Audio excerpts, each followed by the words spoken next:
जय हिंद दोस्तों आजकल एक पार्टी बहुत चर्चे में है, कॉकरोच जनता पार्टी।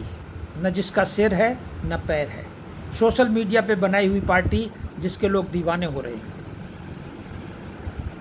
न जाने हमारा युवा किस ढंग से सोचता है। एक ऐसा व्यक्ति जो जॉर्ज सोरोस के हाथों में खेल रहा है और उसके कहने पर 3.5 लाख लोगों ने इस पार्टी को ज्वाइन किया है और अपना निजी डाटा शेयर किया है। अब आप सोचिए, आप किसी ऐसे व्यक्ति के साथ निजी डाटा शेयर कर रहे हैं जो जॉर्ज सोरोस के हाथों खेल रहा है। भविष्य में आप आईएएस, आईपीएस या आर्मी के अफसर या और उच्च पदों पे, राजनीतिक पदों पे जा सकते हैं। उस समय आपका ये शेयर किया हुआ डाटा बहुत मुसीबत खड़ा करेगा आपके लिए। इस कहानी के पीछे कोई नहीं जा रहा है। सीजीआई साहब ने ऐसा क्यों बोला? एक वकील साहब ने, जो संजय दुबे वकील साहब हैं, उन्होंने एक याचिका दायर की थी सुप्रीम कोर्ट में, अवमानना की याचिका दायर की थी कि सीनियर एडवोकेट का दर्जा देने के लिए जो दिशा निर्देश दिए गए हैं, उस दिशा निर्देशों को पालना करने के लिए हाई कोर्ट देरी कर रहा है। तो इस पर सीजीआई साहब ने फटकार मारते हुए कहा था वकील साहब को कि फर्जी सर्टिफिकेट लेके लोग वकील, मीडिया और प्रेस में आ जाते हैं, जो सिस्टम के लिए बहुत ही ख़तरनाक साबित होते हैं। इस फटकार को सुनते हुए वकील साहब ने अपना केस भी वापस लिया था और माफ़ी भी मांगी थी। मगर नहीं, हमें तो देश को बदनाम करना है। तो यूएसए में बैठे हुए अभिजीत दीपके, जो एक 30 वर्षीय नौजवान है और जिसका रिश्ता सीधा सीधा आम आदमी पार्टी से रहा है, उसने ये पार्टी बना के लोगों को गुमराह करने की कोशिश की है।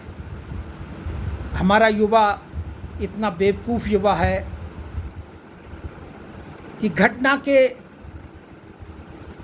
अंदरूनी हिस्सों को नहीं देखता है और भावुक होकर यूं ही भेड़ चाल में चल देता है।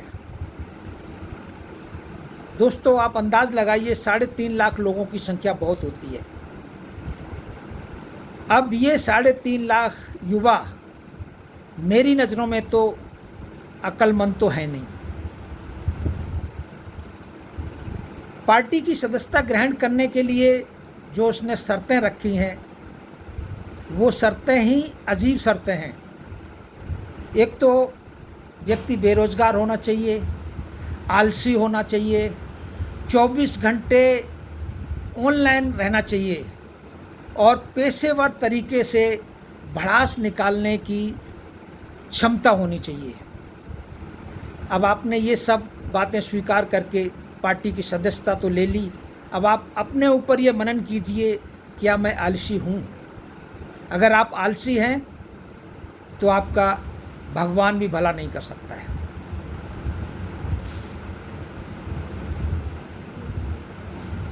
तेरह मई को नीट की परीक्षा के लीक होने के संदर्भ में केजरीवाल जी ने जैन जी से आग्रह किया था कि जब बांग्लादेश और नेपाल में जैन जी सड़कों पे आके सत्ता को उखाड़ सकते हैं, तो यहाँ क्यों नहीं?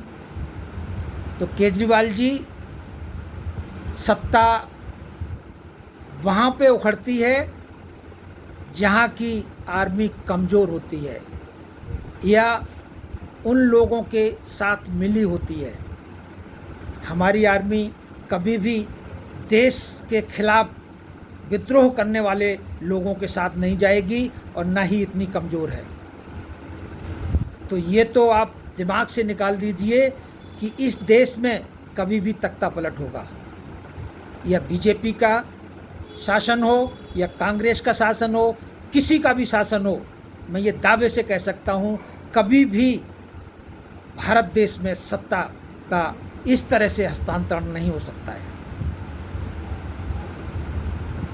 मैं तो आग्रह करूँगा मोदी जी से कि आप अपनी सुरक्षा एजेंसियों को और जो गुप्तचर एजेंसियां हैं इस केजरीवाल के पीछे लगाइए और जल्दी से जल्दी इसको सलाखों के पीछे पहुंचाइए, क्योंकि ये आदमी बहुत ही खतरनाक आदमी है। एक रॉ के रिटायर्ड अधिकारी ने इसके मामले में पहले ही बताया था कि इसके संबंध सीधे सीधे आतंकियों के साथ हैं, जैसा कि डॉक्टर कुमार विश्वास ने भी इशारा किया था। तो मुझे पता नहीं कि क्यों इतनी देरी हो रही है, ये अभी तक तो देशद्रोह के केस में अंदर होना चाहिए था। तो दोस्तों, ये जो पार्टी है इस पार्टी से दूरी बना के रखिए और ये पार्टी आपको गर्त में लेके जाएगी। दोस्तों, मेरा यही आपसे कहना है कि आप इन सब पचड़े में मत पड़िए। देश के प्रति सजग रहिए। बहुत सारी विदेशी ताकतें ऐसी हैं जो हमारे देश में बवाल कराना चाहती हैं। तो आप अपनी देशभक्ति दिखाइए और ऐसी पार्टी और ऐसे एजेंडों से दूर रहिए। जय हिंद, जय भारत।